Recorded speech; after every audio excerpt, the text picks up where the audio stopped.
over the weekend, I was asked where I found you. Where did you find me? Yeah, so I want to talk about you.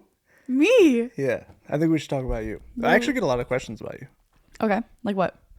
I mean, seriously, ranging from like how we met, how we know each other, to all the way to this past weekend where I got a message that said last week's episode was our best episode ever, and that you can see how confident you are in sharing your experiences now, which is really cool because they've watched every single episode. Wow. Okay, so act like you are introing my autobiography. Did you see the words of affirmation come over you right there? Like the exact, wow! Can you tell that's my love language? Tell me I'm doing good. Just the excitement, just the smile. I watched your face go. You just turned into the Joker. It's amazing. You're gonna make my face red. Stop, I'm blushing. Oh my gosh. But seriously, continue. Okay. Stop it. But seriously, Seriously, stop keep it. giving it. Please yes. Stop. You shouldn't. Yeah, so I think we should talk a little bit about you this episode. So like I said, act like I am writing an autobiography, but you're like doing the what is it called? The foreword? I guess. You wrote books. Yes, I've written forewords before too. Okay, so imagine you're writing my foreword. Intro me. Who am I? You're Aisley Herndon. And? You are amazing, the best at everything. Thank you. On your first try. Yes, I'm never bad at anything. Never bad at anything. Okay. Yeah, so let's talk a little bit about that. Let's talk about how we met. Okay. The relationship that we hold. Okay. And what that actually is. And then we can start going into, some of your experiences and everything. But I really want to make sure at some point during this cast that we talk about really the conversation that we had that moved you into taking ownership on what you were going to do in your career or like the path that you could take, because I think that's an important one. Okay. But I want to start with who you are and how we originally met, because the way I wanted to lead, and I think it's important that people get this too, is what is your goal with this podcast? What's your actual goal with it? Okay. Because a lot of people might not understand why we're even sitting here. Yeah, I get that question a lot when I'm talking to other people who are my age. Oh, do you? Or I have like friends who are watching who like just tune in or see one reel, and they're like, "What is the purpose of this podcast and why are you doing it? You're 20 years old. Why are you talking with a how old are you now? 36? I just turned 36. 30 his birthday was last week. A 36-year-old man about money. What is that doing for you? It's not even entertaining." Like people are like, well, it's not, it's, I mean, I would hope we're entertaining, but like, because it's educational and I'm 20 years old and they're like, why are you talking about that? Yeah. So the reason I talk about it, for those of you who don't know, or maybe you're new, I own a business. I'm a photographer and I'm on my way to financial freedom. Would you say? Oh yeah. Yeah. So I feel like by doing it myself and exemplifying it, I can show other people who are my age, especially women, that one, there's a place for them in success. You can be successful at my age. You don't have to take the traditional path. Mm-hmm. And two, whatever you want is possible. It's possible to do that. I was told that like photography wasn't a full-time job and it wasn't possible for me to sustain my lifestyle by just being a photographer. So two, that's possible. And three, just no matter what your career path is, that you can find financial freedom and you don't have to be 50 when you do it. Yeah, so you're big. So you're a big reason on wanting to do the podcast together, because just for full disclosure, I mean, you were terrified to be in front of the camera. Yeah, it was really tough the first time we did it. Well, because this podcast was supposed to be yours. Yeah. It was supposed to be your podcast, and then you're like, Aisley, I want you to interview me, get in front of the camera, and I was like, no. And then it became our podcast. Yeah, well, no, not just an interview. I wanted you to be on it. I wanted you to be a staple of it. I think that was important. But you introduced it to me as just like one episode to like lure me in. You're like, oh yeah, I mean, we had to schmooze you over a little bit. Yeah, we had to bring you in slow. It took a lot of convincing to make this happen. Until finally it was like, hey, you're going to be on the podcast. I was like, no. Shaking in my boots. Yeah, no, it's been really cool to see you progress in it too, even just in the first handful of episodes. Yeah. So your big reason I wanted to do it is you wanted to empower other women that are your age and have somebody to look up to, because something that you talk about quite a bit is when you were 14, 15, 16, which was an hour and a half ago. 14. I'm 20. I don't know if I said that. I am 20. Yeah, when you're 14, 15, 16 at the time, like you didn't feel like you had I mean, I don't know how much direction you should really have at 14, 15, 16 anyways, but like to your point, you wanted somebody to look up to because not everybody has somebody in their life that they're going to be able to ask questions to, which was one of the ongoing conversations that you and I had was all about like, what do you like to do? Photography. I like taking pictures. Oh, you can make a lot of money doing that. No, I can't. It's like a hobby. No, you can make a lot of money doing that. And you said a minute ago, like you're on your way to financial freedom. A lot of people would probably consider you financially free already because you're a high income earner now. Yeah. But really, you're just starting to build your assets now. That way, the assets can take care of the consistent income. So if you choose to build the photography or not, like you can still be able to live the life that you're living right now. I think to what you were saying about me being like 14, 15 and not having somebody to look up to, I think that's another reason why I think what I'm doing, like what we're doing is really important is because when I was 14 and 15, I didn't have somebody necessarily in my life, like our relationship to look up to, but I used YouTube. Like it was my job and I was looking up to YouTubers and what they were doing. I was looking up to photographers on YouTube, even just vloggers, like lifestyle vloggers and stuff like that. Because when I first started and I bought the camera, I wanted to do videography and I wanted to be a YouTuber was the goal. And then it evolved into what I'm doing now. But I was looking up to people who were like teaching photo on YouTube and taking these really cool pictures and stuff like that. And so even not only just as a photographer, just a business owner at my age, I think it's really important to have somebody out there who, like I said, is my age doing that because I had YouTubers when I was younger showing me. Yeah. So I forgot you were really into the travel vlog stuff for a period of time. Yeah, I was. Like I remember now I remember that being a part of it. Maybe that's even how the conversation came up originally. Maybe you were watching something. Yeah. And maybe you were bringing that up. I can't remember any names or anything like that, but I remember there.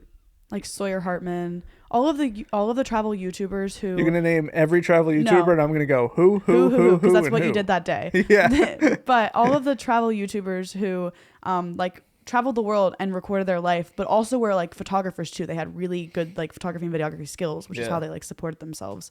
Yeah. So that's who I was looking up to at the time.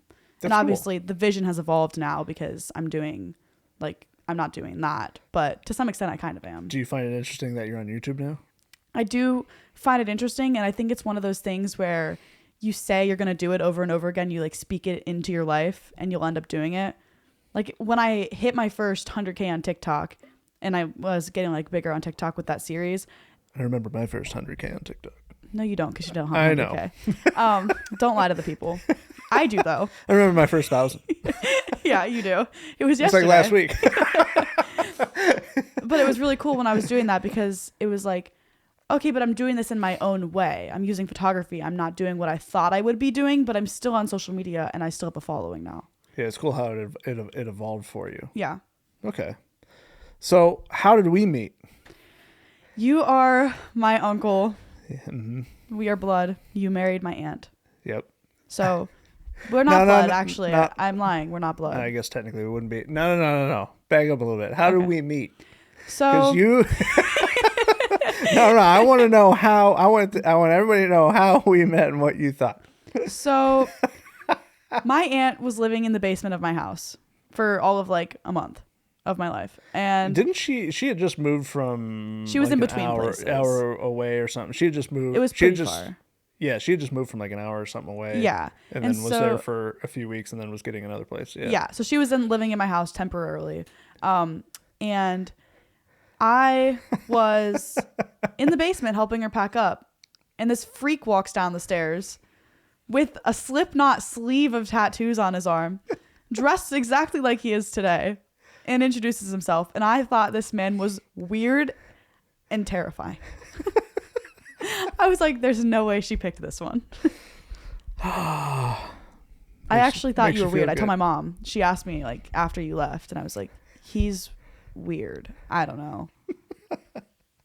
And now here you are. I think that's one of my favorites. Like you had like a. I'm going to teach you about judging next. Yeah. Teach you about judging. Book by its cover. Yeah. Yeah. One Slipknot sleeve. It's a little scary when you don't know you. Oh, that's okay. Okay. Yeah, so that's how we met. I remember it's because I walked down the steps and we met in my basement. Yeah, in your basement at the time. Yeah. That's awesome. That's hilarious. Yeah, so that's how we originally met, and then obviously ended up marrying D, and then Yeah. So, uncle niece relationship now. Yeah, I got a text over the weekend. How did you find your co-host? I didn't find him. He found me. Yeah, he hunted me down. Yeah, I found her. Yes. He recruited me. Yeah. He wanted this talent. So your goal is to, well, how do you inspire other women? Like, how do you get in front of them then? You know, how do you actually inspire them? You know what I mean? So you'd have to, if you're going to inspire somebody, you have to be able to connect with them in some shape, way, or form. Yeah. Right? You have to meet them where they're at and show them that where they're at is not an indicator of where they can go if they so choose to go somewhere else or rise up. So how do you do that? How do you want to do that? I think one of the like biggest things that I practice is just like staying grounded is in a way, if that makes sense, because the only difference between me and the next person, like, and their like ability to have success is just the fact that I have more experience and maybe I have more connections and I've done it. And like money is not an indicator of you being better than anybody. Right. So being able to connect with them and them understand that I am the same as they are. I am like just like them. What if they're 35 and you're 20? That's an interesting question. I was not prepared for a I follow-up was question. not prepared for that follow-up. I don't really talk to a lot of like 35-year-olds who are, I know they exist. I mean, yes, I know 35-year-olds exist. But I mean like 35-year-olds who are looking up to me is what I mean. It's a little unfathomable. Please. They definitely exist. Sorry, I'm dumb. No. Okay, I'm not dumb. You will get yelled at for that. Negative speak. That was in a playful haha way. No. Okay, sorry. No, that was dumb. a subconscious slip up. So what that was, that's not allowed. Okay. So, my point is like you can connect with anybody, whatever the age that they're at. Obviously, you're like what you really want is you want to influence and help women that are younger. Yeah. So teenage up through, your age. But I that was meant to be more of a compliment. Oh, thank you. Than maybe what you recognize of like, what if they're 35, 40, 45 Yeah. looking up to you because they're going, you bet on yourself that early. Like, it's what I wanted to do. I wonder if I could do that now. Like you're opening doors that you don't realize that you are. Yeah. I guess so. No, I'm telling you, you really are. You'll have to stay consistent with it. We'll have to stay consistent with it, obviously. But when you continue to share your ups and downs, you will inspire others that wherever you meet them at. Yeah. So if you meet them on a high, they'll go, that's really exciting to me. Like I felt that before. I want to get back to that. Or if you meet on a low, they go, I was at that stage at one point. Yeah. Like I didn't know where how I was going to pay the bills or how I was going to get through said XYZ problem. And then they meet you at that low point and then they see you rise back up. That gives them hope. It's proof. Yeah. It's evidence. So a lot of people are looking for evidence more than just a lot of noise. I think one of my favorite things to do when I'm talking to younger girls, like say I do a lot of seniors in high school photo shoots. Mm-hmm. When we're walking from like a lot. Yeah, you do a lot. Like 200 of them last year. Yeah, didn't you say 270? Yeah, a lot. Yeah, something like that. Yeah. My favorite thing is to just make conversation with them. And I always ask them like, what do you want to do? What do you like to do? Do you have plans for after high school? And sometimes you get the most rewarding conversations out of it. Like I'm able to do what you did for me. Where one of the girls, she's like, oh, I really want to have this really high position in the FBI, like this unit that there's never been a female in. And me being able to do what you did for me, where you're like, oh, photography can be a job. I'm like, you can absolutely do that. Yeah. Like what's stopping you? And then, we get into the conversation of like, well, and then it just ends up all being like fear and she's in her own way. Yeah. Yeah. Which is the most common Yeah. hurdle or the most common wall in front of somebody is themselves. Yeah. So you actually met someone who wants to be 007. Yes. That's amazing. Yeah. That's really cool. I was going to ask if you could give us an example. That's a really, do you have another one like off the top of your head? That was a really good one. Not a more common one is just cosmetology is one. I get a lot of girls who want to be cosmetologists and they're like, oh, I really like hair and makeup and stuff like that. But then they think they can't make enough money because you have like, and nothing against people who work at like Great Clips and things like that, but they think that's what they have to do. Yeah. And that's just like, I know a few people that work at Great Clips. They do pretty well. yeah, Because that's another one. You're building a business inside of a business at that point. So like that's why that is capable and works. Like so they're thinking that they just have to be. It's like not even the brand. They just have to be inside of a salon. Yeah, they think they have to be inside of a salon. They can't have their own like schedule hours. They can't build their own business out of it. So they're actually afraid of like their time commitment in it. Yes, more than like. And they're afraid there's a cap of how much they can make because of where they're at. Yeah. Yeah, and so having that conversation with them and being like, I have friends who are really successful in that. I had a girl who wanted to be a tattoo artist and design tattoos. And what do you mean? They're freaks. They are freaks. They're weird. Yeah, they're freaks. Yeah, they're freaks. I was about to say, you have tattoos now too. Yeah. Yeah. You've come full circle. Welcome to the freak show. Yeah. Yeah. Now, I think what's funny about that is you can tell them, you know, if that's a common one that you get, you have an immediate answer of like, this is my friend Sid. She gets 10 million views every short she puts out because she's incredible. Yes. Like, because she's so talented at what she does and she's mastered her craft. Yeah, and she's doing makeup stuff. She's doing all kinds of things that I see on my feed all day long because you forget to log out of the account. Yeah, or yes, sorry. Hi, Sid. Hi, Sydney. Or I have my friends like Grace and Luke, where Luke has always wanted to be a YouTuber or something along those lines. And the two of them have like the best personalities for it. Mm-hmm. And we had a conversation one time and I was like, listen, you're never going to know if you never try. You have to start. You have to start somewhere. And they were scared to post. They post one TikTok and his first TikTok ever, I think it has like 9 million views right now. That's amazing. Like just that conversation sparked it. And they're like, oh, we could actually do this and be good at it. Yeah, you got to be able to fall in love with something even if you suck at it. Yeah. Like this podcast. Like YouTube, yeah. Yeah, like, YouTube. I don't know if we're any good at it, but I've fallen in love with it. Like, I really enjoy doing it. The process is so fun. Yeah, there's something about clicking publish. Like when you press publish, there is a certain level of excitement behind that for some reason. I don't know what it is. It's like a weird dopamine hit. And YouTube knows so well, or Google, like whoever you want to say is running the show since Google owns them. But they even know because if you get a video that's 1 out of 10, I even sent you the little video. Like if you get a video that's 1 out of 10, the best video that you've posted analytically in the past 10 that you've posted, it sets off little fireworks on your dashboard. There's the dopamine. Give me that dopamine hit. I want it. I'll find it and I'm going to get it. Like, yeah, you got to be able to fall in love with something that you suck at for a while. It's just okay. You talked about volleyball before. I thought that was interesting because you sucked at volleyball for a while, but you fell in love with it. Right. You still play today. I still love volleyball like as a hobby. It's fun. Yeah. I sucked at photography when I first started. I don't know if you remember, but like looking back, they were bad. They were not great at all. And it took me a long time to start making money on it. I think what's interesting too, like to your point on that, is that you could probably look back at this in a year and go like, oh, that sucked. Yeah. Because you just keep progressing. Maybe for the age of when I first started, I was like 14 or 15. Maybe like 14 and 15, I was good. Yeah. For my age. But now I look back and I'm like, those pictures sucked. Nah, I mean, it can't be age because I could probably take the picture right now and it wouldn't be that good. That's true. You know, so it's just... I guess the amount of experience I had, maybe not developing. age. So at some point, you've developed a growth mindset somewhere, somehow. I can tell you when I did. When? It was in the end of 2021. Okay. When my income doubled or tripled, but in 2022. Yeah. Because I started that year, I watched your videos, read your book, read Dustin's book, and started that year a completely different person mentally. Yeah. Yeah. That's really interesting. So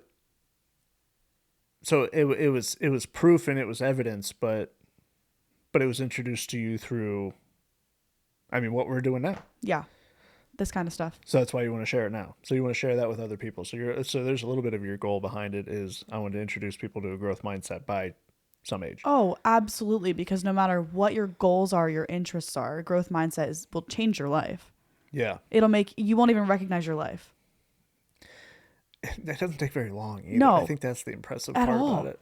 Yeah. I started watching your courses and stuff in like, I want to say like, was it December? Yeah, something like that. It was before.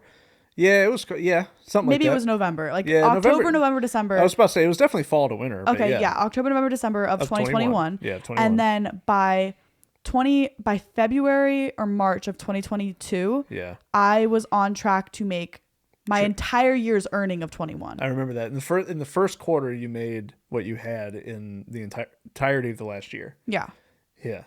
Which is insane. Yeah. And I was my off season too. Winter's supposed to be my off season. Oh yeah, I remember so like that too. That was crazy to me too when I was looking at that number and I was like, oh my goodness.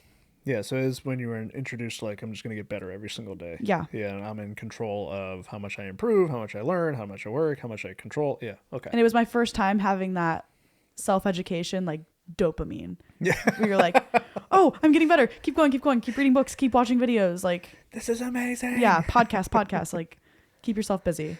So where do you want to go then? Like, do you have a vision or a goal in mind, or maybe the next goal? I'm actually looking at my vision board right now, and I just recognized I was like, you do vision boards. I do. I have a vision board. Yeah. So like, my vision board for this year, I finished the entire thing. Yeah, you wiped it out by like February or something stupid. Yeah, I think it was March. Yeah. Yeah, that was unbelievable. No, I didn't finish it until July because I bought the house in July.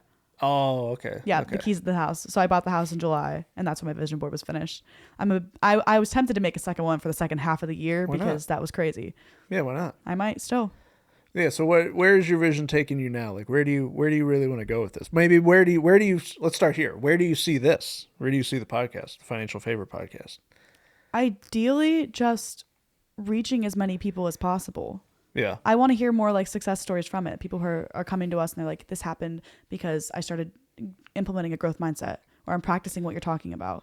Yeah. Or it came back after I had a tough time with this or that. Yeah. And it helped me elevate myself above it. Exactly. Just being able to reach more people is the goal for me. Even the people we're reaching now, like 600 views, that makes me so excited. Yeah. 600-700 views at a time. Yeah. Yeah. I think we just crossed over 80,000 total. That's crazy to me. And I think our first post was 3 months ago now. Yeah. Yeah, so 80,000 after 3 months. That's not bad. No, not at all. Right? No. Yeah, I feel like that's good. Do you see this as how do you want to grow into it? Like, as a person? Through the podcast? That's something that I think about. Is like, I don't want to just grow something to grow something. I've done that before. It's not. And it just becomes a top line revenue race. And it's not fulfilling anymore. No. So like, I've found now that if I'm going to be doing something, one, it has to pay me many times instead of once, except for this. It's a giant nonprofit. It is a nonprofit, right? It's a big nonprofit. But thank you, Nolan, our producer, for working for free. Yeah. We have another person working for free. It's amazing. We should put out training on how to hire people for nothing. We've got a whole team of like 6 people working for free right now. And nobody gets paid, including us. But yeah, so everything that I do, I think about, one, how can it pay me 100 times instead of once? So everything I build, I want it to stick around. That way more people can touch it later on and over time. So it's evergreen. So that's the first thing. And the second thing is I really want to be able to grow inside of it myself. And what I mean by that is if I'm not forced to get better for it to improve, I don't want to do it. That's exactly what I was thinking, because we're starting a new series, like a book review series. Yeah. And that's forcing me to get better because I have to read the books and self-educate. You have to read the book. Yeah. Yes. And I have to learn from it. Yeah. And as you were saying earlier, where a way you can inspire people is by showing your highs and lows. I've been really trying lately on my social media to be just more transparent about my business and my life in general, because as I'm growing, as my business grows on this podcast and we talk about just our experience and things like that, people are going to see when you fail and how you learn from it and what you take from it. And then they won't make the same mistakes. So just being able, because it's pushing me to get better. I want to be able to come to the podcast the next week and be like, look what I did. Here's how I did it. Yeah, and then you fail far more than you succeed. Yeah. Too. Yes, you do. So much more. Which I've learned over the years. You've for every 10 failures, you get a little success in there, and it helps the next 10 failures to propel you to the next little success that's slightly above the last one. Like, yeah, and the failures, you almost want them. You want them faster. Yes, you want them to come faster. Like, okay, I failed at this, pick up and keep going. Like, you learn to take them better. You learn to fail well. You become desensitized to it. I just want to. That's why one of my favorite lines on this planet is, "I just want to practice well." Yeah. So I have difficulty sometimes answering the question of like, "What goals do you have?" I'm like, I just want to practice well, man. Yeah. Like, my ultimate goal: end financial suffering. I had somebody the other day. They're like, "You really think that's possible?" Like, I think that I could possibly end financial suffering for everybody on this planet by the time that I'm gone. I don't know. That one's pretty big, but I think that there's things important enough out there that even if you're likely to fail at it, you should still try it. I mean, yeah, And that's the one that I've chosen. and even if this goes out and helps one person, 3 people, Yeah. those stories, they're going to go on. It'll change their lives. It'll change their children's lives. Yeah. Like, it'll change the people around them's lives. So you're impacting more people than you think. There's going to be a ripple effect that I never see. Yes, right? exactly. Or that we never see in this case, like especially with the podcast. So I think people get hung up too on, what if my goal isn't just uber clear on like the exact path that I'm going to take. I don't think there's any uber clear path that you can take. If it makes anybody feel any better, I don't have a super cut clear goal of where I'm going. Yeah. I know the life that I want and I can see it. Like the vision board really helps with that. Mm-hmm. I can picture all the pieces that I want and the things that I want to accomplish and the things I want to experience. But I don't have a super clear cut path. I think it kind of is drawing itself as I'm living and experiencing and life goes on. So you used to deal with anxiety, you said. Yeah. How are you just okay with that then? Like, where have you found a common ground in there that's like, I'm okay if I just get better each day. I don't have to have like this thing right now, and I don't have to be fearful of not achieving X, Y, Z. I think 1, faith. Okay. And 2, the more that you experience that and you let yourself be okay with not knowing what's coming next, mm-hmm. the easier it gets. And it's almost better that way. Like, I don't know exactly what's coming next, but I'm really excited to find out. Okay. At all times. So you've created something that you have something to look forward to. Yeah. I think that's really important. I think that goes understated. It can be as small as like an example of mine is every Friday I get pizza. Man, I love Fridays. Yeah. I love pizza. So every Friday I get pizza. Like, I'm able to look forward to that. Mine is like, I've always said my entire life that I want to travel. I want to see as much as possible. Yeah. I don't need like a fortress of a house. I don't need a big house. I don't need the most expensive car. Mm-hmm. I want to be able to see and experience as much as possible because I am like obsessed with the world and all it has to offer and the cultures and things like that. Yeah. And so my pizza every Friday is every time I get to get on an airplane and go somewhere new. Yeah, which is every hour and a half right now. I do travel a lot. How many flights have you taken this year? 25, and by the end of the year, as of right now, I'll probably be at 30. That's pretty good. Yeah. You know how many I've taken this year? How many? 0. Not a single one. Yeah. But I'm gonna be honest with you, I actually love how opposite we are in that because it gives a different dynamic, and that is something that it creates something for you to look forward to, so it continues to push you forward. Yeah. Or pull you forward, I should say, because we can do a whole episode too on push and pull days. I think that's important. We'll talk about that sometime. But you understanding that the thing that I can be excited about can pull me to that like figmental finish line, or that can pull me towards like that excitement. And mine is basically having a year of rest, even though I've obviously worked a lot this year and building a lot of new things and working on so many projects. But normally I would be on flight. I wouldn't be on 25, but I would probably be like on 10, 15. I would probably be between 10 and 15 by now. Yeah. You're just going places and doing things and working and Yeah. speaking and doing all a lot of of things. events and things like that. Yeah. Like, I am so grateful. I have going. said no to every single speaking engagement so far this year that have been offered. Podcast, everything. I've said no to everything. And I'm grateful that I have. Yeah. Because it would have been very easy to just go like, oh, that's a quick one, that's a quick one, that's a quick one, that's a quick one. And what ended up, and another big piece of like why I wanted to do that this year is because Anya, I got a 1-year-old now. Yeah. Right. So she was born last May. So since basically November, I've been able to spend every single day with her. Well, I got back from Bahamas in December. So since December, I've been able to spend every single day with her. That's really amazing. I haven't missed a single day. And that's the most important thing to you. Yeah, especially is being right able now. to spend time with your kids. Yeah. Because you talk about how, I forget the math of it, but you're like, me and if Kenny, I leave man, me and Kenny killed this. Tell me the math. Spit it at me. Yeah, so the math is if you spent, if you just gone for 3 days, every month, because we were doing that much traveling, we were doing events and all that. Yeah. Just 3 days, which by the way is totally normal. Like if you have a 9 to 5 and you're, I want to say 9 to 5, but say you got an average hour travel to work and an average hour from work, and you end up working 5 or 6 days a week. If you're gone for 3 days a month, every month, you miss an entire month with your kids that year. And it's like, once we did that math By together, the time we're they're like, we 18, can't be you gone missed for a year and a half of their life. Yeah. And you can't be gone more than 3 days per month. That's crazy. That was what we did. It was just, we had a little bit of a compounding effect there. And we're like, oh no. Why did we do that? So now whenever we travel, it can't be more than 2 days. Like, you can't miss more than 2 days. Yeah. It's kind of a little rule we came up with. Yeah. That's some good math you got there.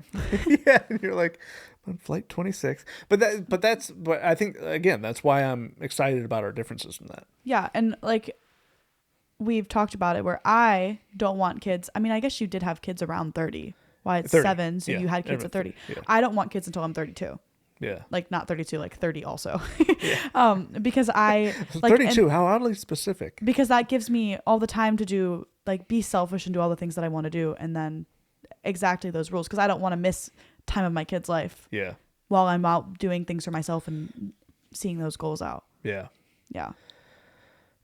So your ultimate vision for this, like you want to continue to practice well, you want to continue to inspire. I don't have I personally, I don't think we've ever really talked about this, but I personally don't have like an end date on this. No. And I don't have a number. Yeah. I don't want to put a number on it because I don't want to be like, I'll be happy when. Yeah. Well, you want to talk about that? That was a good principle you just shared. Sure. Yeah. I'm just saying I don't want to put a number on, especially like this, really anything, but especially this because it's what we're not making money. So then you're just never going to be happy. I don't want to put a number on, I'll be happy when we have 1 million subscribers or when we're consistently getting X many views, because what if we don't reach it as fast as we want to? We'll never be happy, and then we'll experience burnout. We're not getting into that, but we'll just be unhappy with the with the podcast and what we're doing. Yeah, I just want to practice well. Exactly. That, and so let's say the principles and message that we're sharing. Okay. When does it become successful to you? So to me, it doesn't have to have 1 million views for the message to become successful. The message's validity does not change between 1 viewer and 1 million. Exactly. It's either the truth and what we've experienced and we're sharing that and you can get better with it, or it's not. So why is it? So most people would consider it a success when, I mean, it got 50,000 views. Like, what is success? Like, why wasn't it a success when it had 500 views? Exactly. That's a really good point. And we've talked lately about how inconsistent views are on social media. Oh, yeah, it's crazy. Yeah, like you can just make everybody mad and get 1 million views, but why is that a success? Exactly. Why is our video with 1 million views a success when we're just making people angry and they're just arguing in the comments versus a video that has maybe 400 views and it's really useful and one person applied it to their life and it saw a change? And the best part about that, the video you're specifically talking about that got 1 million views, is it was financial truth. It was. But since it's short form, there's only so much context you can give. Mm-hmm. So everyone's minds just went crazy in other directions without seeking anything further.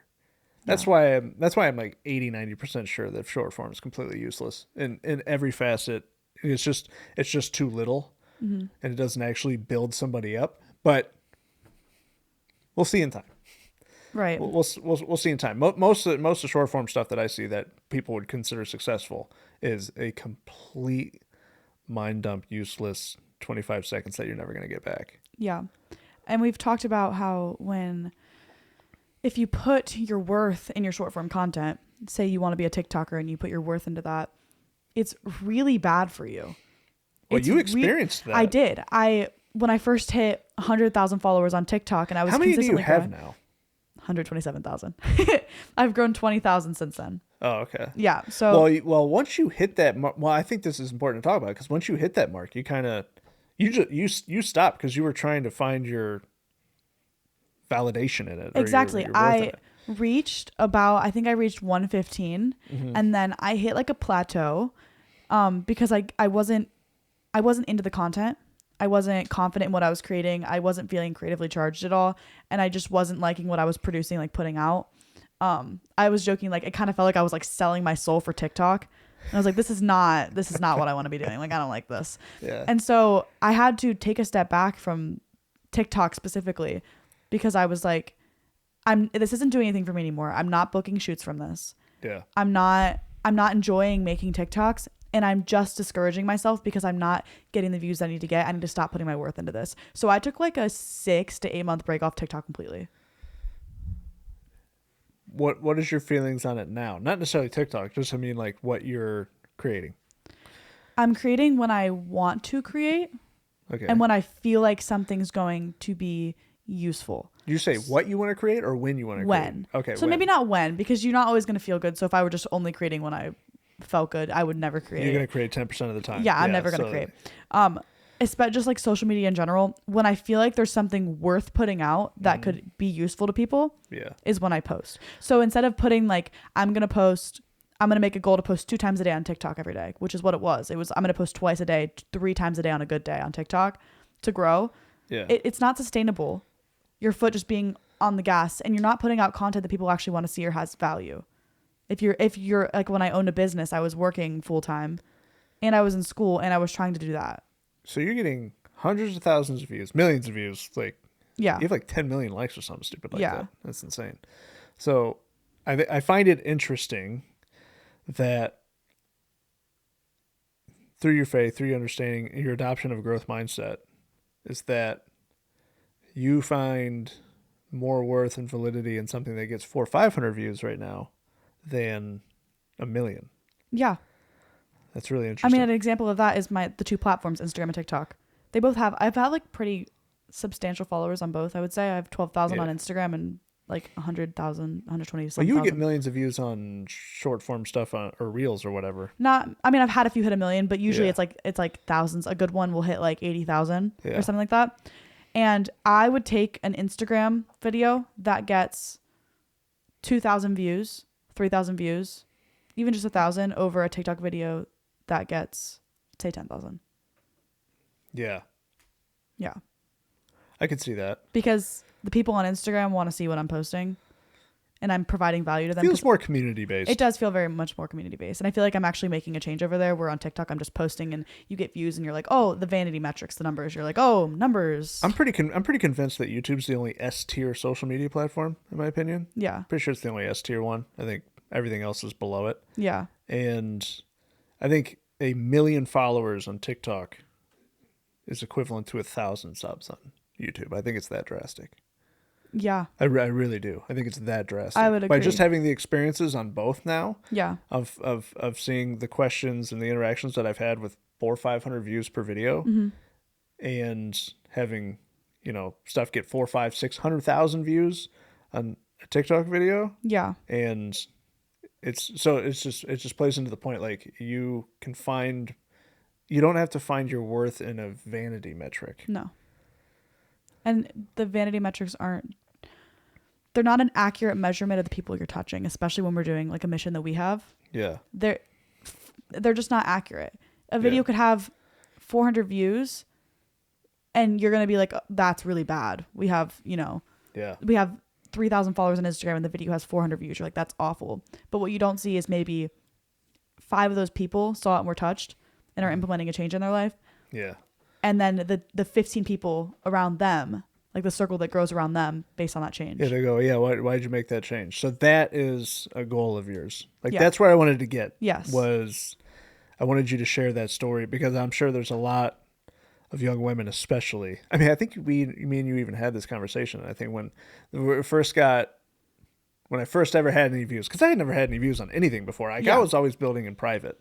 Yeah. Like, I was always behind a paywall of sorts. Like, if you wanted to learn from me, you had to pay. And you knew how many views you were going to get by how many people who were paying for it, because they were paying to watch it. Exactly. I mean, thousands of people have been able to teach, which is amazing. But like, the whole point in stepping out into this public spaces were for the people that I wasn't able to get in front of, or maybe who weren't able to pay yet. Yeah. Would have an opportunity to learn, because it's in line with the mission. So I think that's an interesting part of you finding kind of where the importance is for you. It doesn't have to come in the metric. Yeah. It can come through what you're sharing or the impact that you're making. Like you don't know what's happening outside of your direct interaction with somebody. Exactly. That's really important. Like I said, when you have a mission where you're trying to touch people's lives and make a positive change in their life. Why do you want to change people's lives? Why does it matter? Why does it matter? Yeah. It doesn't have to matter all the time. Yeah, I mean, I guess not. There are days where it doesn't matter to me. There are days where I question why choose this? Because I could just go buy 10 more commercial buildings. You could never see or hear from me again. Yeah. I'm not going to say I'm not going to do that, but you're going to hear and see. You're going to hear and see from me. I'm going to buy more buildings, but you're going to keep being in a public space. Yeah, you're choosing to do this. Yeah.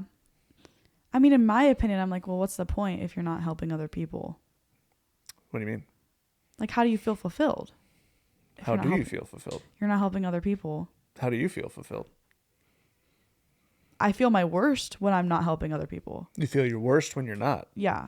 Why? Like if I were to show up to a shoot and instead of having those conversations where I'm trying to really connect with somebody and like see if I can, help them in any other way than just taking pictures of them. Yeah. Or the shoots where I'm not trying to my best to make them feel like, if it's a girl, make her feel beautiful or make her feel like, I feel my worst when I leave them, and then I feel less inspired to go back and do more pictures. Interesting. Yeah. Why? I don't know. Stop asking me why. Stop asking me why. I don't want to go deeper. No deeper. No deeps. No more deeps. It's the same thing as we were talking about where you were like, we were talking about it with, I think, Tony and Josh, where you have to be able to give to receive. Yeah.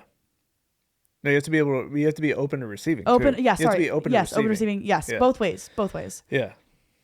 And you have to complete the circle. To have a circle of giving and receiving, somebody has to be open to receiving the gift. Yes. Yeah. And when I am able to help other people, I'm receiving too. Yeah. And you know that. Same thing with you. When you're able to help somebody financially, you're like, oh yeah, you feel so fulfilled. You feel so accomplished, and like It's my favorite thing when I see that switch from them going like, oh wait a second, I have control over this, or like, oh I do have potential. Like when I see that switch in their financial life, yeah, I have difficulty putting it into words. Yeah, it's the same thing when I'm taking pictures of somebody and then I get the message back when I send them the gallery and they're like, I'm crying. I've never like I get this pretty often where like a girl is like, I like literally have tears in my eyes. I've never felt so beautiful. Or a wedding. I'm like my wedding last week and they're like, we're crying all over again looking at the pictures. Yeah, that's my equivalent. Oh, okay. So that's cool. That's cool. That's good to know. That's why I think it's important for other people to know that too, because there's a lot of people out there not open to receiving. Yeah. So since they're not open to receiving, they're not able to give anymore. And if you want quick evidence or quick proof of that, I just want you to start exhaling, and then you can stop exhaling when I get to 10, and I'm just going to go 1, 2, 3, 4, 5, 6, and I'm going to sit here until you pass out, and you're going to realize, oh, I have to take in. Yeah. You have to receive. That's you receiving. So I think that's why I'm continuously excited to do the podcast together and continue building together, because I can see I have the honor, right, of seeing your potential. You don't necessarily have the honor of seeing that because you don't have a third person perspective. You're obviously first person view, right?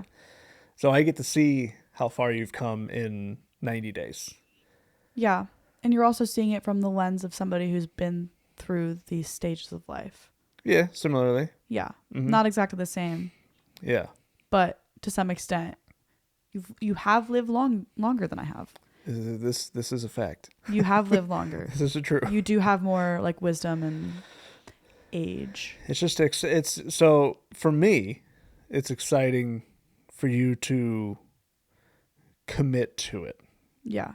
Because you can see a lot of people with a lot of potential, and you'll see potential in other people and you go, why don't they just, that's kind of the feeling that I'm talking about right now. Yeah. So I think that's why it's exciting for me to talk about you this episode.